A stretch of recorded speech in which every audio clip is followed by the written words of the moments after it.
ஆச்சரியம், அமானுஷ்யம், மர்மங்களை தேடும் பயணங்கள். நேயர்கள் அனைவருக்குமே அன்பான வணக்கங்கள். திடீர்னு ஒரு நாள் நீங்கள் தனியாக பாதையில் நடந்து போய்கிட்டு இருக்கீங்க. அப்போது ஒரு பெண்மணி உங்கள் பக்கத்தில் வந்து, நான் அழகாக இருக்கேனா அப்படின்னு கேட்குறாங்க. அதுக்கு நீங்கள் சொல்லக்கூடிய பதில் என்னவா இருக்கும்? அப்படி நீங்கள் பதில் சொல்லும்போது அவங்க அழகாக இல்லைன்னு சொல்லிட்டா அவங்க உங்களை கொலை பண்ணிட்டாங்கன்னா அது உங்களுக்கு என்ன மாதிரியான ஒரு உணர்வை கொடுக்கும்?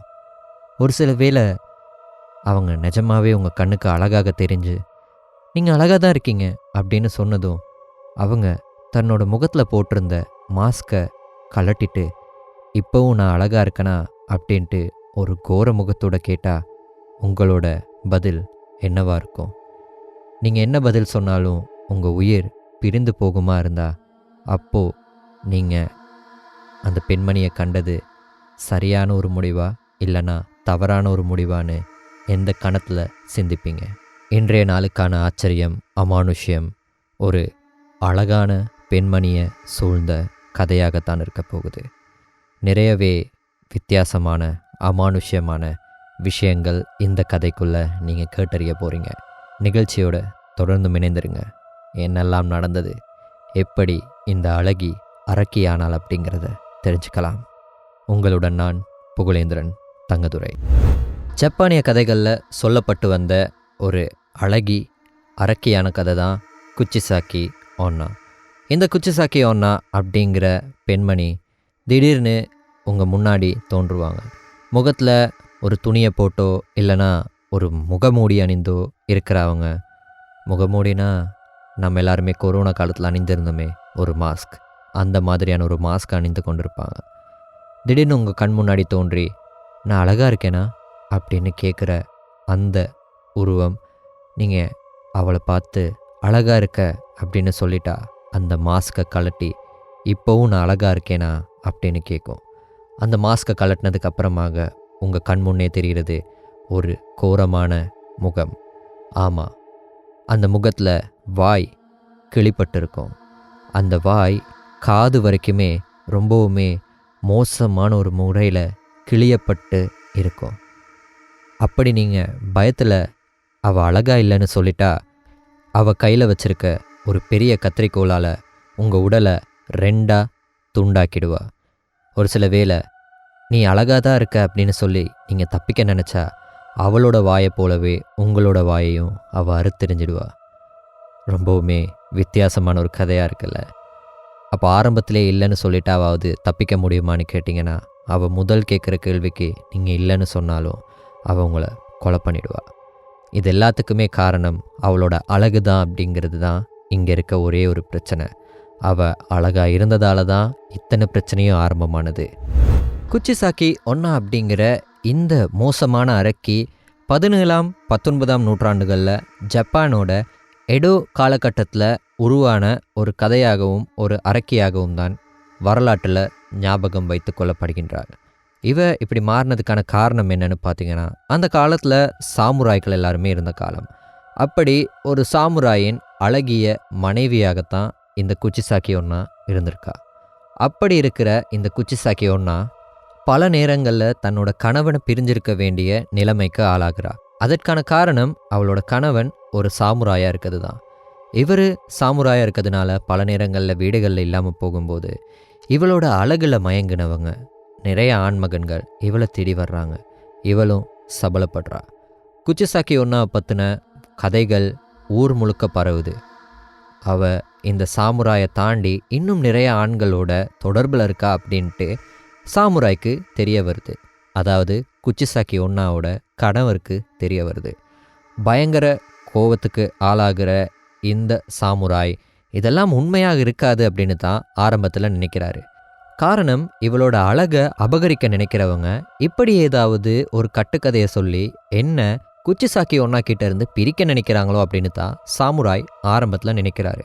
ஆனால் சாமுராய்க்கு காத்துட்டு இருந்த அதிர்ச்சி இது எல்லாத்துக்குமே நேர்மாறானது.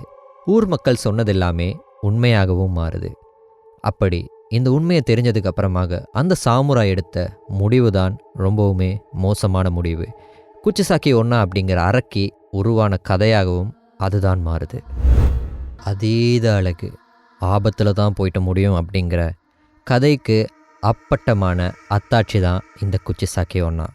பல நேரங்களில் வீடு தங்காமல் போருக்கு கிளம்பி போகிற ஒரு சாமுராயோட அழகிய மனைவியாக இருக்கிற குச்சிசாக்கி ஒன்னா மீது ஊரில் இருக்க பல ஆண்களுக்கு கண். இதை ஒரு வாய்ப்பாகவும் பயன்படுத்திக்கிறா குச்சிசாக்கி ஒன்னா. தன்னோட அழகுக்கு மயங்காத எவருமே இந்த புவியில் இல்லை அப்படிங்கிற அகங்காரமும் அவளுக்குள்ளே இருக்குது. ஒரு கட்டத்துக்கு அப்புறமாக சாமுராய்க்கு தன்னோட மனைவி தன்னை தாண்டி இன்னும் சில பேரோட உறவில் இருக்கா அப்படிங்கிற உண்மை தெரிய வருது.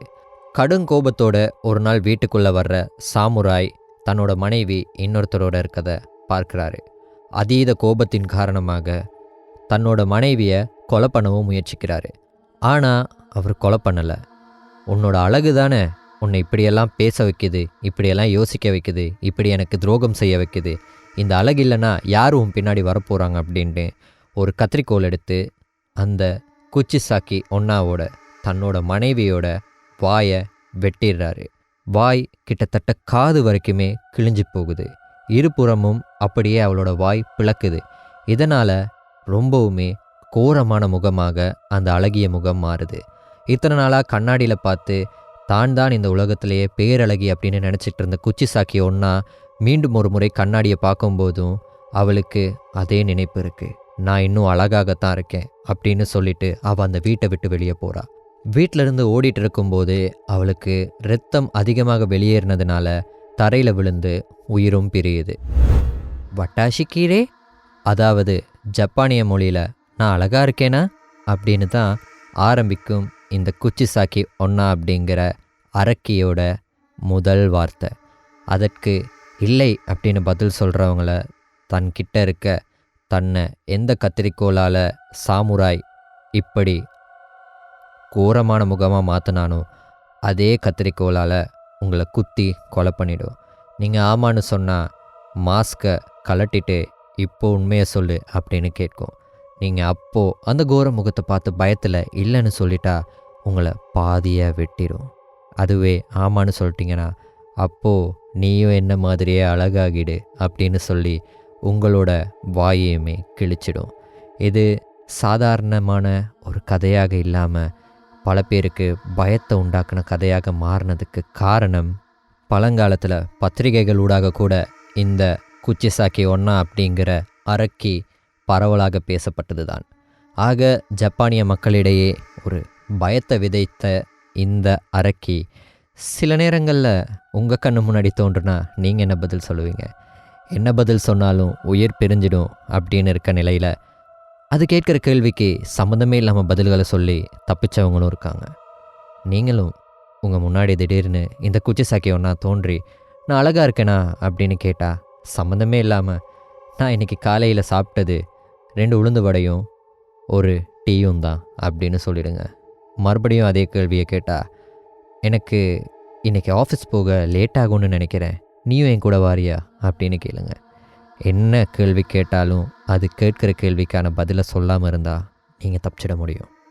ஒருவேளை நீங்கள் அந்த ஆபத்தில் சிக்கிட்டா உங்களை காப்பாற்ற யாராலையும் முடியாது. ஆச்சரியம், அமானுஷ்யம், மர்மங்களை தேடும் பயணங்கள்.